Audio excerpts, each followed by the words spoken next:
Hey guys, Kid here of Burn One again. We're doing another Weiss Schwarz Meta Talk. I'm joined as usual with Dean and Nico. You guys want to say hi? Hello. Hey, what's up? And then we have a special guest actually this time. Someone that's actually probably the most consistent North American like top eight player. I would assume. I guess we don't really have the stats, but I'm pretty sure I have like all the top players that play Weiss in North America. He's probably top the most out of all of them consistently. We're here with Clinton Chan. Say what's up, Hi. Clinton. Thank you for having me. It's a pleasure. Yeah, I'm glad we finally got you on. I'm been meaning to get you on, but I'm also really lazy on communicating with people, so it took this long. Nice. I feel like when both parties are like that, delays like these do happen. Yeah. So, your name, like, even though you're super consistent and everything, I feel like you're one of the few top players in the community that doesn't really speak out that often. So, not a lot of the general public know you. Do you want to kind of introduce yourself and say a little bit about yourself here? Yes, my name is Clinton Chan. I'm the 2015 English World Champion. I have 7 regional wins, 2 for teams, 2 for Springfest when it was singles for Springfest, and then 3 for Fall Festival timing. So I've qualified for my pretty much my 4th Worlds appearance this coming year. Awesome. Can't wait to hang out with you in Japan and get some hot curry again, Dean. Yeah, Oh the run no. back. The run back, yeah. Maybe a 7 this time. Dude, I wasn't gonna lie. When I was there, I was like, man, this 2 is kind of hot. I don't want to say anything because 2 people are working on 10s. Oh yeah, Rios too was up Working, 10. He like ate that like nothing. It was crazy. working is a strong word. I was kind of just dying. Yeah, that was a good time though. But yeah, let's just kind of get into this. So we invited Clinton on because he just this past weekend he won the Atlanta Regional, taking first with AOT there, and we figured we'll have him on and he'll talk a little bit about his rounds and his experience there. There's a little drama towards the end we'll get into there, and then at the end here we'll kind of talk about the new trigger with him since that just got released, and we'll just talk about his thoughts on it and everything like that. So I mean, you want to take it away, Clinton, on your rounds to Atlanta or anything like that? Oh yeah. So for a quick backdrop to my trip to Atlanta, I was invited. Well, I was informed by Michael Broderick, also one of the best players in NA, and my friend was telling me, "Hey, kid invited me to go to this event," and I'm like, "Cool. I should ask him if there's room. If I could tag along."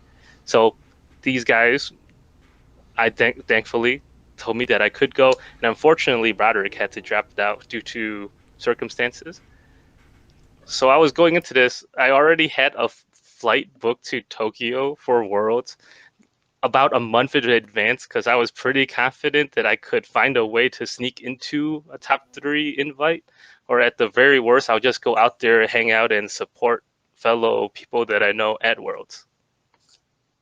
So here's the tournament details. I believe there was 83, 84 players. I was player number 68. I was playing Attack on Titan, standard meta red yellow build. Nothing too fancy. Believe it's very consistent, and we're at finally where people stopped respecting the deck because there was a huge drop off on people playing this deck last year compared to this year. So I feel like people stopped tailoring their deck and stopped tailoring their playstyles to counter quote and unquote the boogeyman of the format in AOT. So round 1, I played against Madoka, pretty much red-blue build, red-blue splash green build. Nice. He pretty much didn't do anything special as long as I could go get over his 7,500 Sayakas, which I guess 3 years ago would have been pretty good, but in 2019, it's not going to cut it. So overall, that match went over pretty easily. Round 2, I played against Gabriel with a ReZero deck, and this will be the first of 3 times I'm playing this man. Like, this game, there was nothing too fancy. Like, I knew ReZero is usually a decent matchup against AOT because the level 1 Amelia combo doesn't have to reverse anybody, so he's going to get his advantage if he draws it. But sadly, in this game, he didn't ever brought his Amelias or his book, so he couldn't really get much of his level 1 game going. And that caused him to just run out of hands, so I was able to just power through that game. Nice. Round Really three. quick, what is it? Um, Rem and Ram top in, or was it Amelia?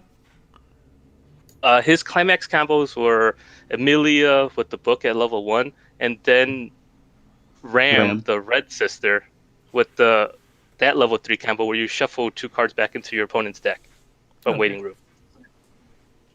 Yeah, so he really didn't get too much going that game, so I didn't really know, outside of what basic information I have about ReZero.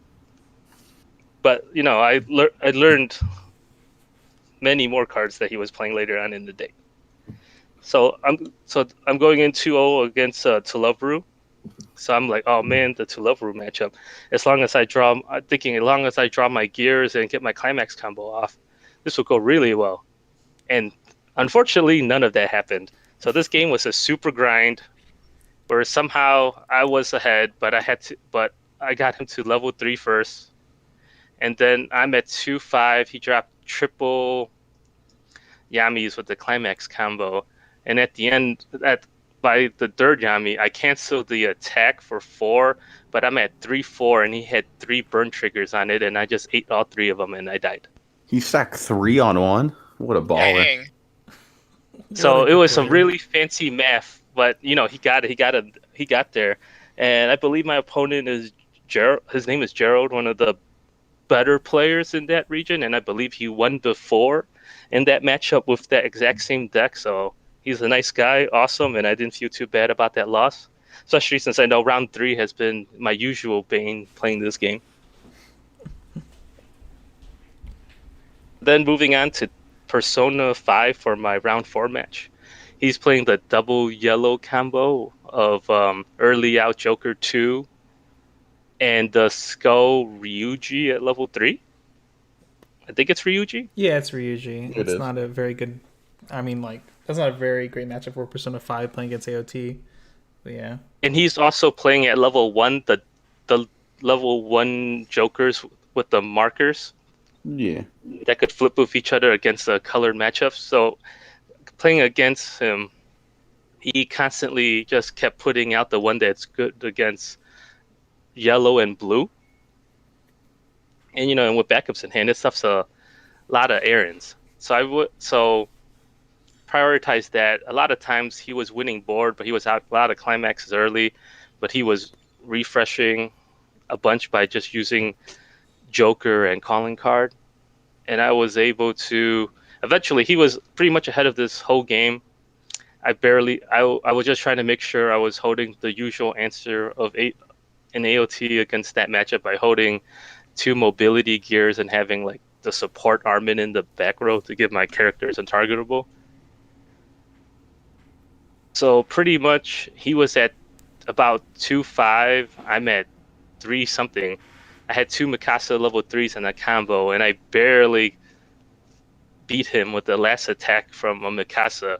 That the 3 landed, and his deck left was 1 non-climax card and 2 climaxes cards. And they were both at the bottom, so that was very fortunate. So that's the first win I didn't deserve on the day. Hmm. Round 5, I played against Konosuba, and it was a yellow darkness waifu build with the set 2 darkness on reverse combo, and then like the early out 3 package, both level 3s that early out. Mm-hmm. Yeah, so in that game, I knew that was an on reverse advantage deck, so I was able to get my combos off. And my first combo turn, I had triple Aaron, and he responded with Brainstorm with his 2 back road Chris's, and then passed without playing a single card. I'm like, damn, that's a pro play. I got a free turn there, and then I just finished him off in the next 2 turns. Like, it was one of those games where everything that could go bad happened to my opponent, and then he really didn't have a chance to play the game. Oh, And yeah. it's not even that I was playing AOT. I could have just been playing a stack of Uno cards, and he probably would have lost that game. Damn. Yeah, that matchups is pretty tough, especially since, like you said, the advantage engine is on reverse. So any of those types of decks just kind of eat shit against AOT. Yep. Round 6, I played against the player who's player number 69. So that was the matchup I wanted all day. And he was playing this very interesting pastel palettes deck with the new cards with the mocha top end at 3, and then the most splashable, the banking cards of the set of the Kokoro Search at 0. So it's one of my dreaded matchups where I'm like, oh my god, I have to read every card this guy plays because I'm not going to know what they do. So he told me that, oh, I'm playing this Brainstormer. And, and you brainstorm equal to the number of colors of characters you have in play plus 1. So I'm like, oh, cool, that could go up to 5. So early game, he wasn't able to ever really get 4 different colors. So it really limited amount of cards he could mill off his Brainstorm. So I think that he had a Brainstorm as low as 3, and then he had 2 Brainstorms for 5, and then that's the reoccurring theme of this game where I think he missed 5 to 6 Brainstorms in a row. God.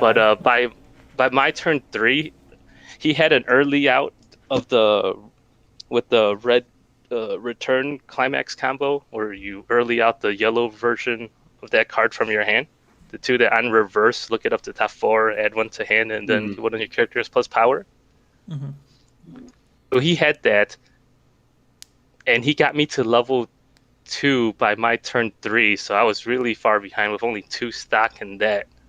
But he didn't have 4 colors, so I was able to play my 2/1 Mikasa that could change to the set 1 healing Mikasa level 3. So I had that on board, was able to run over his quote-unquote early out 2, and somehow that board was able to grind to win board against him for the next 3 turns. So he was really low on cards, really low on characters to play.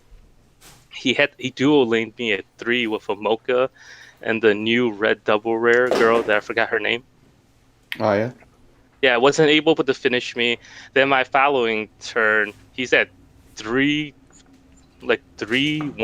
and he just ate 5 damage straight and just died for no reason.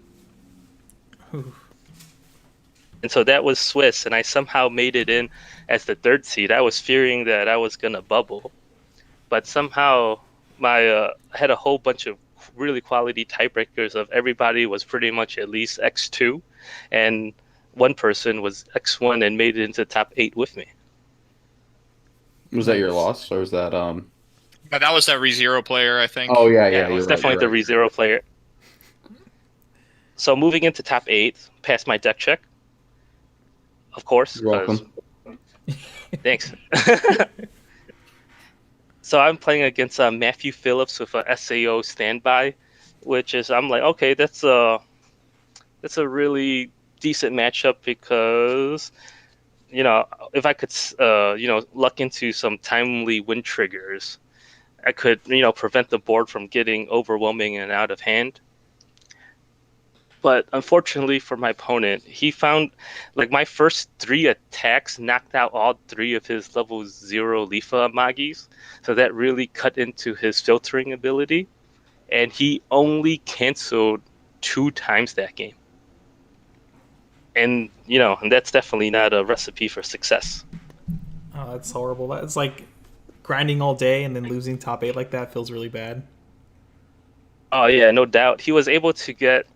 he had 2 good standby turns, but he couldn't really do too much with it. Because, even if you had the board temporarily, the amount of damage he was eating was pretty much uncontested. So, yeah, that sucks. I thought, I was hoping for a better game because I wanted the matchups, but I feel like sometimes that's how playing standby is, where you need everything to go right playing standby, and sometimes you just can't afford that every game. Yeah. And then my quote-unquote first matchup top 4 was against my friend Gabriel playing ReZero again. So this time I'm like, oh man, I know his tricks. barely the basics, and he knows what I do because everybody knows what AOT does. So we're playing our normal game. He was able to get his combos out, was able to fill hand, but I just out. He just one turn. He just took a lot of damage and got to 3 really early, and I was able to just keep the momentum up, and then barely finish him. Like that game wasn't really spectacular. Like I was just always slightly ahead that game and was able to maintain it. So I'm like, oh great, got my invite. I could rest easy.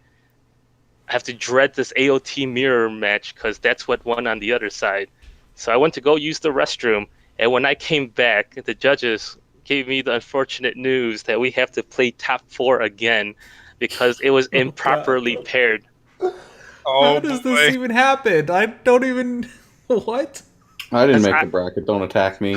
Okay, so I know the answer to this because when I was trying to look at the bracket to see how is it gonna look, I noticed that the boxes were empty when we sat for top 8. So I guess afterwards, when we advanced through top 8, they just filled out the boxes. Now they were filling it out because I thought something was suspicious when I said I won, and they were confirming like, okay, it's like, what's your number?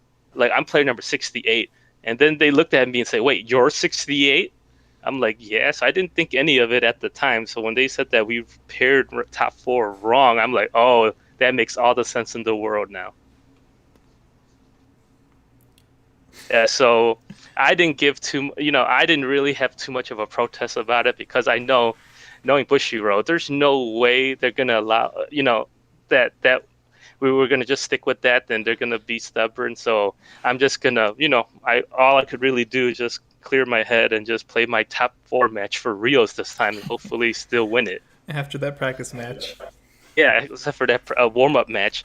So now instead of facing, let's see, Alex Roberts and his AOT deck in the finals, in a matchup I don't want because I think I've historically been terrible in this matchup in the mirror, and that's why I don't play this deck. Now I have to play it in top 4. So in that game, so this game's like standard. Like there's 2 ways to tackle the mirror match, or either A, you try to fight for the combo superiority if you could get it off at level 1, or you just try to get by as efficiently as you can and just build up a handful of level 3 burner Mikasas and the climax combo and just win that way, is how I usually see this matchup goes. So early on, he had his level 0 Armin. I had that I was going to play around his level 0 Armin, so I played the level 0 milling Mikasa in the middle, and then he played his, and then thankfully I hit the mill on it so I could move to the side, and then because that Armin was already stuck in the middle, I was able to play my stock bomb Aaron, and when he directs attack directly, gave that Mikasa 1500 additional attack and ran over that Armin. So it was pretty cool. So me and Kit game planned earlier in this trip, and it actually happened, so it was pretty nice. So I got him to level 1 early, and then he had two errands, but only one of them was able to get a reverse off, because ended up getting a reverse off because I had a runner and a stationary character, so I had to give one up. So his board had an errand that could bounce, an errand that can't, and I believe a level 0 Krista. So then on my turn, counter with 2 errands of my own with the combo, and I checked his waiting room, and the other remaining 3 mobility gears were in there. So I know I guarantee could get 1 reverse off and salvage 1 gear and activate 1 effect. And I was able to get that gear. I had 1 in hand, so when he tried to follow up next turn with 2 errands, I was able to stop both of them from getting to activate due to having 2 gears, and I was able to just get more points of damage against him because he hit this one stretch where he was out a bunch. I was able to capitalize to go up 6 damage ahead, and at that point of the game, I had to make the decision of I either want to try to keep building my hand to go to that level 3 Mikasa play, or since I'm quite a bit ahead, I'm going to just try to pretty pretty much essentially soul rush him to finish him off with just any random amount of guys. So at the end, at 2-6, I was able to deal 5 damage to beat him. So that was top 4 for Rios. And then we're setting up for the finals match now against Gabriel with ReZero once again. So I was telling the judge ahead of time that I do not want to face this man 3 times in one day, because he knows all my moves, and I feel like you cannot beat somebody 3 times in one day. It's pretty difficult. Yeah. So back at it against Gabriel early on. It was looking good. I had a triple Aaron.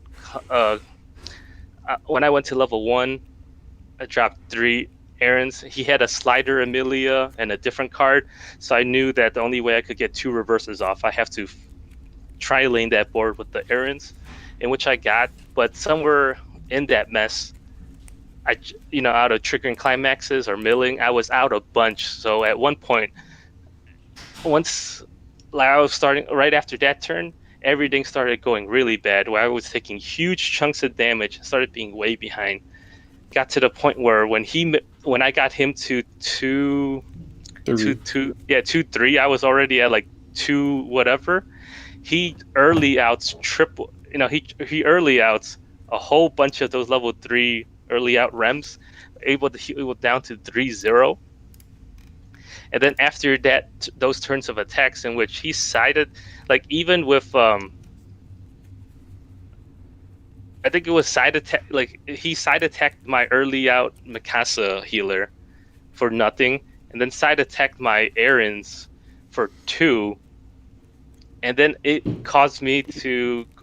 And then when on the turn back, I thought that was a weird play. And when I was swinging, I felt like he has the ReZero anti-change, and that was like the only game I couldn't get my 2-1 Armin assist into play.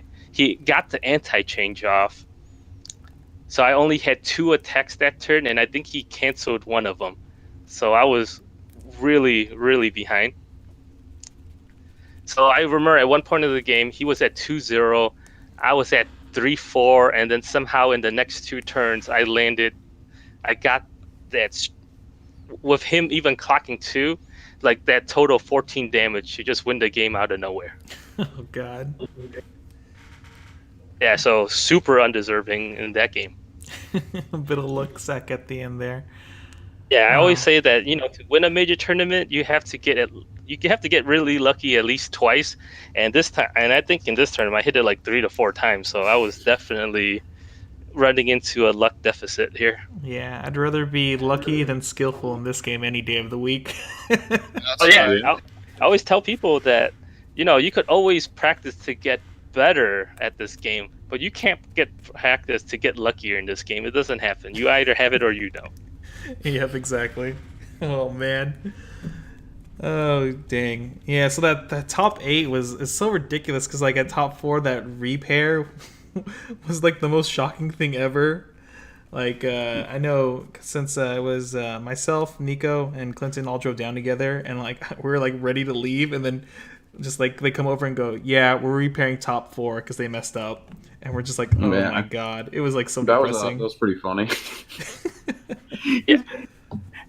I came back from the restroom, so I didn't have a chance to see what everybody else's reaction that were spectators. I only looked at the expressions on my fellow competitors, where Alex, the AOT player, was rightfully bummed because he went from playing against me in the finals to play against me in the top 4, which is a drastic, drop off.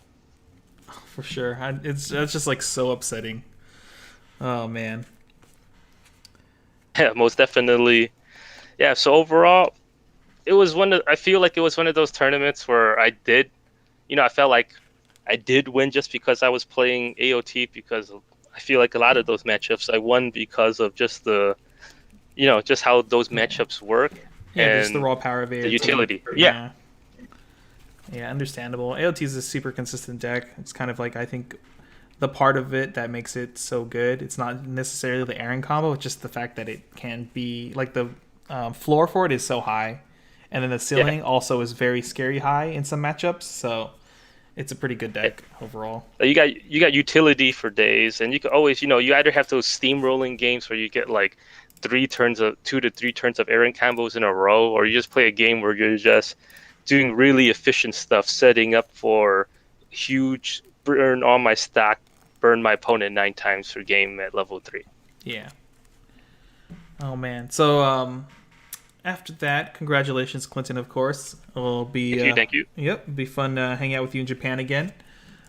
But I guess before we switch over to the new trigger discussion, really quick to wrap things up, Dean actually was one of the judges for Atlanta. Do you have any spicy stories from being a judge? Man, Atlanta had some really funny moments, I think. Because I'm a judge, I get to see a lot of different games. Some of the funny ones I think a guy came in with 42 of the GGO Army card. So that was pretty spicy. Round one, Connor Pelham was fighting some guy that was playing Persona, and Connor was at like 3-2 to this guy being 1-4, and then I see Connor at the end of that round. He's like, "I won that game." Nice. Yeah, that was a really funny He said story. I think he said he stuck like over 14 damage in a single turn. Playing Konosuba, so I thought that was pretty absurd. I mean, there's no like horrendous things that happened. Other than like the top eight was, or the top four debacle was pretty strange, and then our good friend that we went down with, that will remain unnamed, was playing ReZero and comes over the first round of top four and is like, I just lost because this guy wind triggered my Reinhardt. Oh Wait, yeah. what? And the judges What's going allowed on? that because you weren't there, because you were on like lunch break or whatever. Yeah, and then so for the next round, because it was ReZero Mirror, right? Yeah. Yes. Yeah, it was ReZero Mirror for the actual round of top four. So I'm forced to watch Clinton's game, and then as soon as Clinton's game is over, I go over to watch the next game, and there was like another problem with hexproof, and the judge literally just not paying attention to what was going on the board, because there was like a point where it's like I triple neg soul I double neg soul your entire board. And then I just finished with Clinton's game, and then I'm like, wait a second, there's a hexproof assist on this board, and the judge had let it happen. So I don't know. I think we need more knowledgeable like judges who play the game a lot more. I think that'd be nice. I think it helps the game, but at the same time, it's like Bushiroad also needs incentivized judging a little bit, right? I think they've done a lot better with it. Yeah, they've come a long way for sure, but I mean, there's just like a little bit more they probably need to do to push it to like where it needs to be, right? You get the boxes. I think the judge promo is like my big complaint with this. Like with the GGO one, there's an incentive to be a judge, right? With the Konosuba one, there's an incentive. This like current circuit, this like Kazumi PR, like they need to make sure their judge promos are consistently good cards, because otherwise, it's like not as like you're not incentivized to judge, right? Because there's not. Yeah, unless you've like What's won an my invite or incentive as a whatever. player to Yeah. judge overplaying? Is the big question, right? Yeah, especially when you consider yourself good enough that you should be able to at least top 8. It's kind of tough to make the decision to judge. Well, You know. I guess we're like kind of like the exception, right? Because we actually we consistently are starting to do well now, right? Yeah. So, but like at the same time, those are the kind of people you'd want to have judge, right? Yeah, for sure, for sure. Like overall, that tournament before the top 4 debacle was actually very timely and ran pretty smoothly. Yeah, actually, it did. I don't think there was any crazy problems before then, and it was actually, I think in top 8 there, we were like almost basically going to be able to get out of the place by like probably like 6:37 instead of normally like 8 or 9 o'clock. But then that debacle happened, and we were stuck there an extra hour.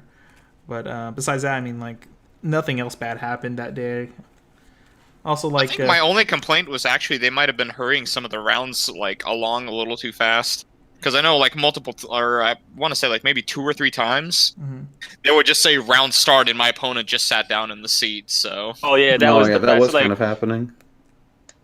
I think they were like really scared by the number of. I know this is like completely unrelated, but they were kind of scared by the number of Vanguard players. Oh yeah, but I mean They that's had kind of a to be expected, right? lot Because of. Vanguard usually, I know in Atlanta area for sure, they always have like two brackets or whatever. Because for whatever reason, the Atlanta region just has a lot of Vanguard players. Like Vanguard's already a popular game, but like I guess a lot of people, it's easy for most of the East Coast people to travel to Atlanta or something and just like fill out that room like a lot. But yeah, so I mean, we'll just close this out here with the final thing. So most of our viewers probably saw our other video we did with Darcy where we talked about the new choice trigger, but interested to see what Clinton thinks about it. So for those unaware, if you haven't already found out for some reason, there's a new trigger coming out to Weiss. I think they said it's going to come out in 2020. It's called choice icon. So it's when you trigger the icon, you could either pick a character, or you can pick a character in your waiting with a soul trigger on it and either add it to your hand or send it to stock, and then the trigger itself goes to stock. And then on play, it's still 1,001 soul. So I'm interested to see what Clinton kind of thinks about it. What are your thoughts on it? yeah, so I was, so I spent like a good amount of time trying to figure out, first of all, is it good? And then I kept going back and forth between like borderline really good and then not great. And then that just led me to believe like, wow, this is actually a surprisingly very fair and reasonably balanced effect that is not too great or too bad. There's so many, I could imagine lots of times where, you know, you're not gonna trigger, you're not gonna get any effect out of triggering it. And then I'm also like, you have to get reward, like you would get rewarded for building decks around this trigger to maximize its effect. And then it takes a lot of player skill to figure out what you want to do. Like early, you could like, you could put all your cards with soul icons into your stack, but then you might need those later in the game. And then later on, depending on certain points when you're refreshing after post refresh, you're not going to get targets that you want to add to your hand. So overall, I figured that, man, there's so many scenarios where it could be good, it could be very mediocre, and then you could increase or decrease your rates of success depending how you build a deck, makes it an actually a really good thought out balanced effect. Yeah, that's kind of what I was thinking. I was thinking like because I wasn't really in that call last time. The right, how many Soul Trigger characters do decks play? That was my thought. I think they average like 10. Yeah, you play 10 and they're all cards you want later. Because like right, when I think of like stock charging, whenever you play a stock charge combo, you don't stock charge your Soul Triggers, right? Correct. You You're usually stack charging level zeros. Right, you're stock charging like random cards that have already passed their expiration date of the game.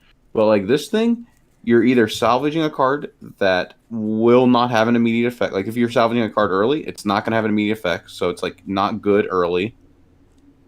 Or you're getting a stock and possibly bearing a card that you're going to need late. So, but like a deck like standby decks, they play a lot of Soul Trigger characters, but at the same time, it's like, does this really pair well with standby? Like over just like another standby or a gate trigger? That's the real question. Yeah, I think it's like has a really good synergy with standby. Like I said in last time, But is it better than Pants or another standby? That's my question. it's hard to tell right now because we don't know. I think it really just kind of comes down to how much Bushiroad's going to push this trigger. I think the strength of this trigger is generally in its flexibility. I think in standby, like being able to stock charge your useless 2/2s after you've already got 1 to 2 on the board is like pretty powerful. Because usually in standby you play multiples of like these really big level 2 cards, and generally you never want to like draw into them again. And so like decks that I would play like stock soul with standby, for example, in what's the unbeatable deck I always play? Dean or Nico? what is it? Steins Gate. There we go. Steins God. Gate. Steins Gate. I would always like put away like cards I don't want to see again, even though like I'm playing them because of standby.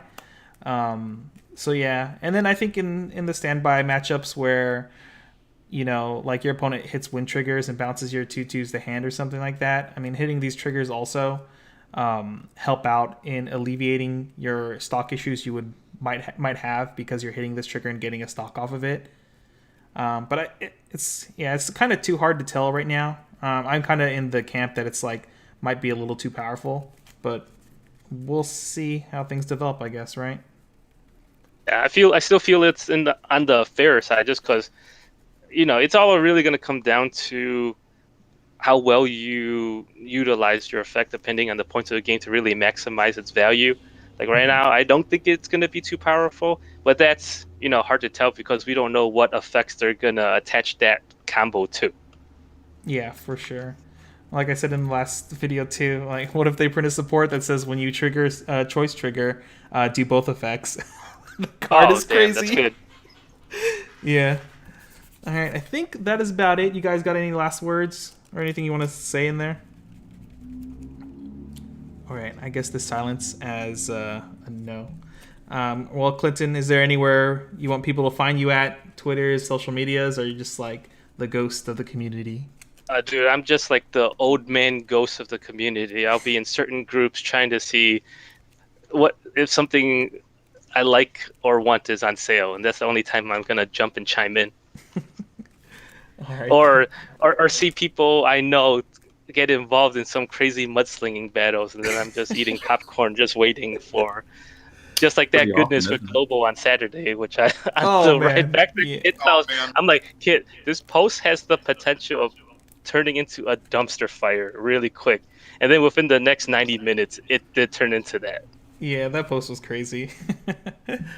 Oh man. I guess besides that, guys, I guess we'll be saying later here. So hopefully see you guys in the next video. Before you go, make sure to like and subscribe to our channel if you do enjoy our content, as it does help us grow, and check out some of these social media links below.